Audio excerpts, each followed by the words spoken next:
Queridos, mais uma vez eu peço a tua atenção para que você assista esse vídeo até o final.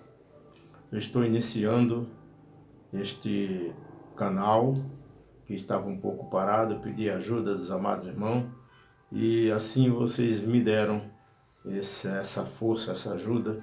Eu estou lançando aqui o primeiro vídeo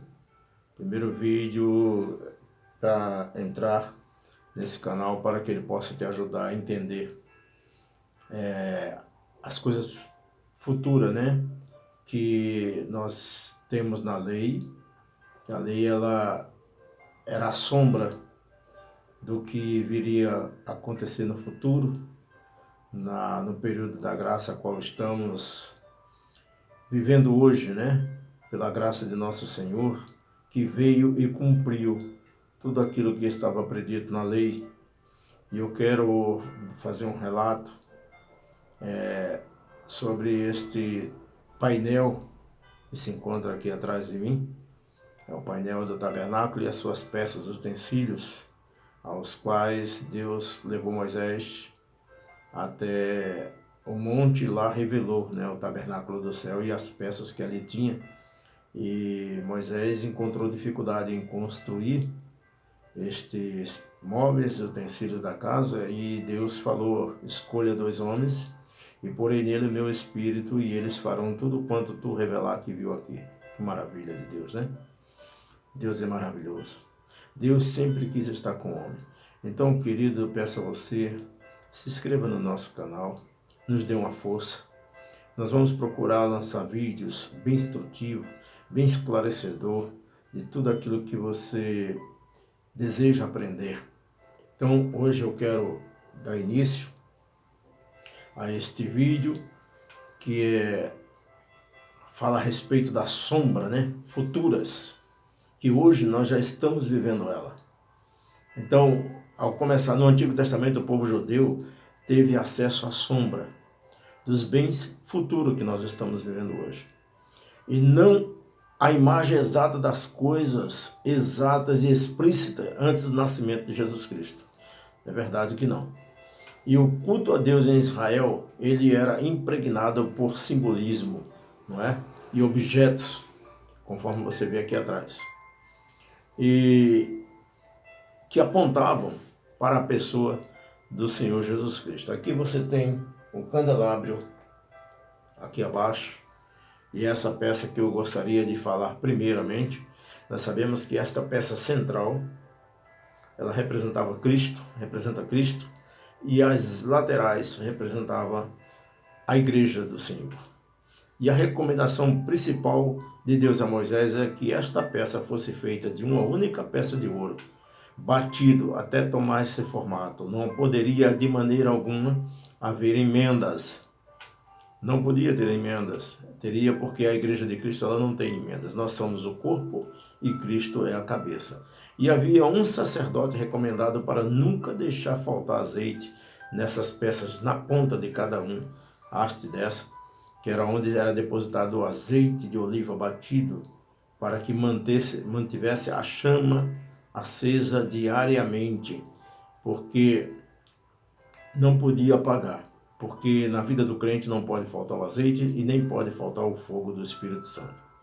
Então, querido, eu quero falar primeiramente dele. No tabernáculo, os seus utensílios, saber primeiro o candelabro, ou seja, o menorá, na linguagem deles, ele simbolizava Jesus Cristo, a luz do mundo. Que maravilha, e ele veio. Jesus, a luz do mundo.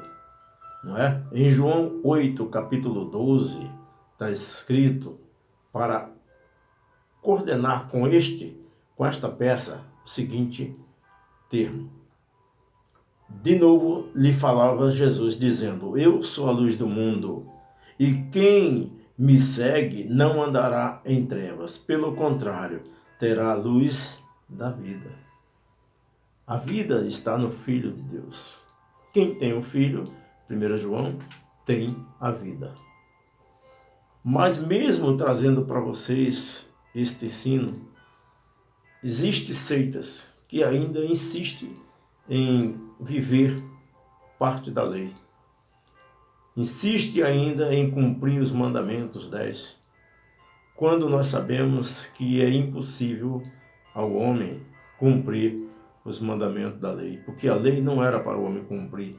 A lei, na verdade, ela servia apenas de aio. Aio, o que é aio? Para conduzir o pecador ao Salvador, a Jesus Cristo. Então ela servia para apontar o pecado do homem e a necessidade dele pelo Salvador. Porque uma vez que o homem estava mergulhado no pecado, ele não tinha forças próprias para salvar-se a si próprio. E no momento que eu determino que a minha salvação ela vai ser pela lei, eu estou dizendo que eu vou salvar a minha alma pelas obras minhas da carne. Ou seja, as obras que eu mesmo farei. A mesma coisa eu estou dizendo, eu não preciso de um Salvador. Então, quando eu leio Romanos capítulo 3, versículo 23, a Bíblia diz que o Senhor afirma que todos pecaram e destituídos estão da glória de Deus. Então, o homem não tinha como se salvar. Havia uma cédula de condenação para o homem, né? Que era a lei, que o homem não cumpria. Porque quando a palavra de Deus diz em Tiago, capítulo 2, versículo 10, se o homem tentar se justificar pela lei e tropeçar em apenas um dos mandamentos, será condenado por todos. Então a lei, ela é santa, ela é justa e perfeita. O homem é pecador. A lei não era para o homem cumprir, mas para alguém que tivesse as mesmas características da lei, que fosse santo, que seja perfeito, né? Para que ele possa cumprir. E só Cristo tem as qualidades da lei. Só Cristo poderia cumprir. E Deus preparou o cordeiro dele desde a fundação do mundo. Então, o candelabro, como eu disse, no 8:12. Agora, segunda, a mesa dos pães da preposição. Era onde era depositado ali dentro do templo os 12 pães, representando os 12 apóstolos, ou as 12 nações de Israel, que foram divididas. E ali a gente via, ela simbolizava Cristo também. Olha, sombra das coisas futuras. Simbolizava Jesus Cristo, o pão da vida. Então, quando a gente vai para João, capítulo 6, versículo 35, dizia Jesus, declarou-lhe Jesus, eu sou o pão da vida, e quem vem a mim jamais terá fome, e o que crer em mim jamais terá sede. Que maravilha, querido. Que maravilha. Mas aqui, mais um móvel, mais um utensílio do tabernáculo de Moisés, das coisas que apontam para as coisas futuras que estão hoje. Nós estamos vivendo hoje. Depois nós vamos ver o altar do incenso. Também tinha o altar do incenso. Não sei se dá para vocês verem. Está ali atrás de mim. O altar do incenso. Então, representava também, simbolizava a oração e apontava para Jesus, nosso advogado, que intercedia por nós. Lá na lei, no passado, na antiga aliança, este altar, Deus mandou fazê-lo para que simbolizasse o seu Filho como nosso advogado, como nosso intercessor. Né? Que maravilhas. Em 1 João capítulo 2, versículo 1. Filhinhos, digo-lhes estas coisas e vos escrevo para que não peques. Se todavia alguém pecar, temos um advogado junto ao Pai, Jesus Cristo, o justo. Essa seita do sétimo dia, ela diz que Jesus está fazendo um juízo investigativo. Mas eu não preciso ir muito longe. Quando você pega Romanos capítulo 8, versículo 1, nenhuma condenação há para os que estão em Cristo Jesus. Maravilha, querido. Mas não quer dizer que eu estou na igreja, mas é para quem está em Cristo, para quem tem uma vida santa, uma vida pura, que procura viver a sua vida de acordo com a palavra de Deus. Para que eu viva em Cristo, eu tenho que me arrepender dos meus pecados e tenho também que andar em santidade. Não é de qualquer maneira. Amém? Então, ele é o nosso advogado. Cristo está à destra de Deus, hoje intercedendo por mim e por você. Que maravilha! Que maravilha de Deus para nossas vidas. Nós não estamos só. Ele mesmo disse que iria para a casa do Pai e enviaria o Consolador. Nós vamos chegar mais na frente. Porque temos também, né, a arca do pacto, a arca do concerto. A Bíblia diz que naquela arca está lá depositado o cajado de Arão, o maná e as tábuas da lei.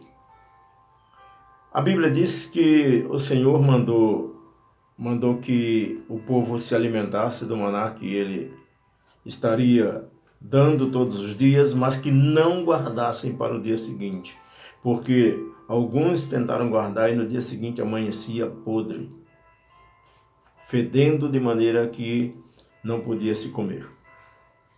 Mas o interessante é que na arca, esse maná que foi colocado ali, as tábuas e o cajado de Arão, não se estragavam. O que eu quero dizer com isso? É que quem está dentro do reino de Deus não morre, porque está com o Senhor da vida. Querido, você não vai morrer se você está em Cristo Jesus. Se você está dentro do reino de Deus, nada que está no reino de Deus perece. Porque a vida está com Ele. E a vida está com quem está com Ele. E a arca do pacto, que tinha nela sobre os querubins da glória, e que cobria o propiciatório, simbolizava a presença de Deus no meio do povo. Que Deus sempre desejou habitar no meio do seu povo. E a arca, Deus habitava ali no meio dos querubins. Os querubins com as pontas das asas para cima e os joelhos encostados um no outro. Formavam um círculo ali representando a eternidade. E ali no meio se manifestava a glória, uma fagulha da glória de Deus, porque o homem não suporta a glória de Deus. E ali ele falava com Moisés. Ele se manifestava entre os querubins, né? Porque Deus sempre desejou viver no meio do seu povo. Mas esse também é coisas futuras, porque na verdade Deus deseja habitar no homem. A arca é um ato profético da vontade de Deus para os dias atuais. Porque, querido, muitas pessoas pensam que a Igreja de Cristo é aquele templo feito pela mão de homens. Deus não habita, a Bíblia diz em Isaías, Deus não habita em templos feitos pelas mãos de homem. Deus habita porque a igreja de Jesus somos nós. O Espírito Santo de Deus habita em nós. A carta de Coríntios, de 1 Coríntios, eu não tenho de mente agora, diz assim: não sabeis vós que vosso corpo é o templo do Espírito Santo e que ele, proveniente de Deus, habita em vós? Então aí se confirma a palavra que eu estou dizendo. Então a arca era onde Deus se manifestava e estava no meio do seu povo, na tenda do concerto. Né? A vontade de Deus sempre foi de habitar no meio do seu povo. E se fez carne, aleluia, e se manifestou e habitou em nós, no nosso meio. e o povo viu a sua glória.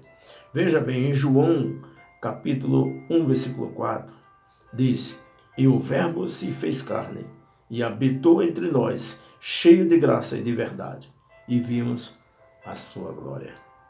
Amém? Então, querido, sombra das coisas que viria a acontecer. Você pode ver que todas as passagens que eu já li, tudo que aponta para as coisas que estamos vivendo hoje. Altar do Holocausto. Aleluia. Simbolizava o sacrifício de Cristo.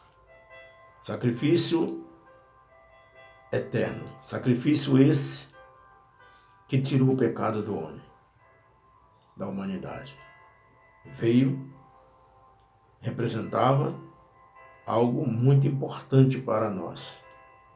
O altar do holocausto simbolizava o sacrifício de Cristo por nós, pois Jesus é o Cordeiro de Deus que tira o pecado do mundo.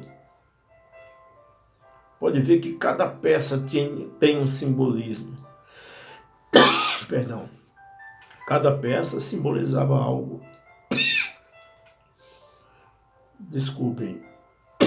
Cada peça um significado ou sombra das coisas futuras.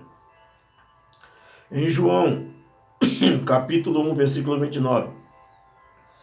No dia seguinte viu João a Jesus e vinha para ele.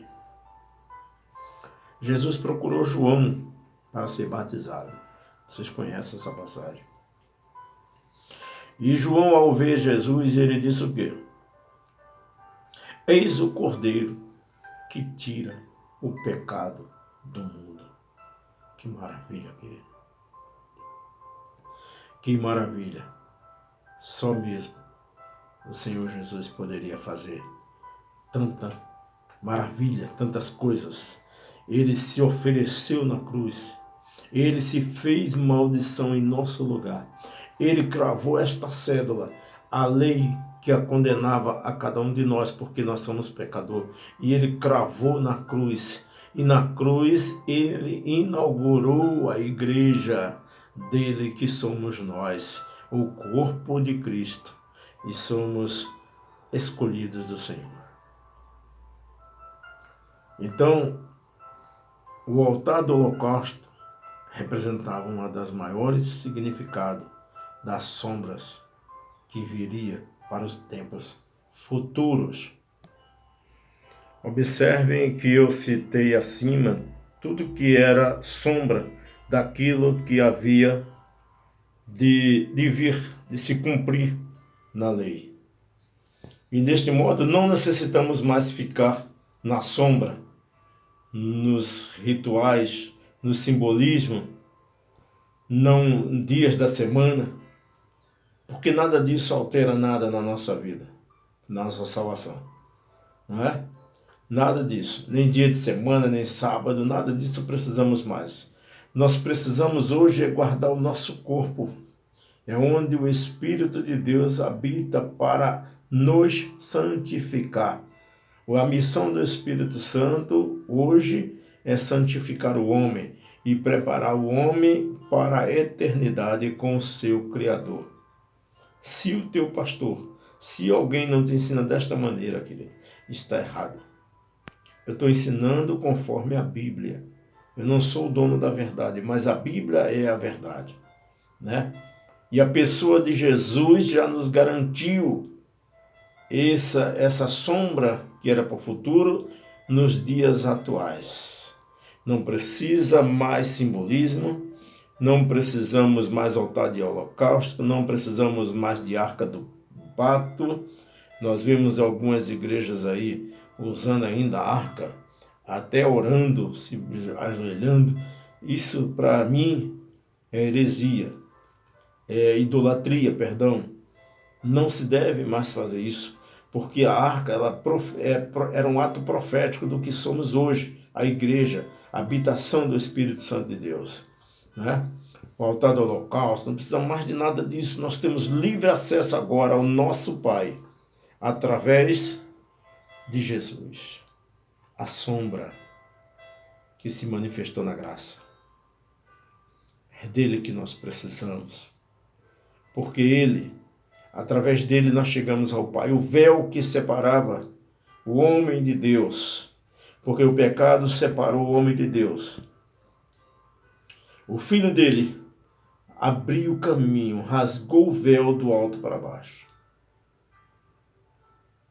Em João 14,6 está a mensagem de Cristo para qualquer um que despertar e queira se salvar em Cristo Jesus, não mais pela lei, porque pela lei não há salvação. Nenhum desses que tentam seguir a lei, que tentam provar que ainda tem que obedecer à lei, não cumpre a lei. Porque a Bíblia diz, Tiago 2,10, se o homem tentar justificar-se pela lei e tropeçar em um dos mandamentos, será condenado por todos. Então, esta pessoa ela é um autossuicida. Mas como é que fica, pastor? Não precisa mais cumprir a lei? Precisa. De que maneira? Em 2 mandamentos deixados pelo próprio Jesus. Aquele que era a sombra, que hoje está conosco. Ele mesmo chegando àquele homem rico, ele disse, o homem pergunta para ele, mestre, o que farei para herdar a vida eterna? Ele diz, o que diz a essência da lei? Amarás o teu Deus de todo o teu coração, de todo o teu entendimento. E o segundo, amarás o teu próximo como a ti mesmo. Porque os 9 mandamentos estão contidos no segundo. E a Bíblia diz que se eu cumprir esses 2 mandamentos, eu cumprirei toda a lei até os profetas. Porque se eu amar o meu próximo, eu não vou matar. Se eu amar o meu próximo, eu não vou roubar. Se eu amar o meu próximo, eu não vou adulterar. E assim se cumpre os 9 mandamentos. Só foi separado por Cristo o primeiro, que é o mais importante, amar a Deus de todo o teu ser, de todo o teu entendimento, de todas as tuas forças. E você cumprirá no segundo os 10 mandamentos até os profetas. E João 14,6 é o caminho. Jesus dizendo, eu sou o caminho, a verdade e a vida. Ninguém vem ao Pai, senão por mim. Não há outro caminho, não há atalho para chegar ao Pai. Para receber a vida eterna só tem um caminho, é Jesus. Só Ele. Ressalvando, as coisas, as imagens dos querubins foram sim ordenadas por Deus. E todos os outros utensílios. Mas em nenhum momento Deus mandou que os judeus adorassem. Apenas usasse-as como simbolismo, representando a sombra do que havia de vir. Mais uma vez eu te peço, se gostou do vídeo, dá um like. Se gostou do vídeo, se inscreva, me ajude. Estaremos publicando em breve, ainda talvez semana que vem, o curso completo de obreiro. Você que almeja ser um obreiro na casa de Deus, se inscreva para não perder. Estaremos colocando o curso completo de obreiro para que você aprenda como se portar em um cargo tão maravilhoso desse, trabalhando na seara do Senhor, mas de maneira perfeita e maneira digna para agradar o nosso Senhor. Que Deus vos abençoe em nome de Jesus.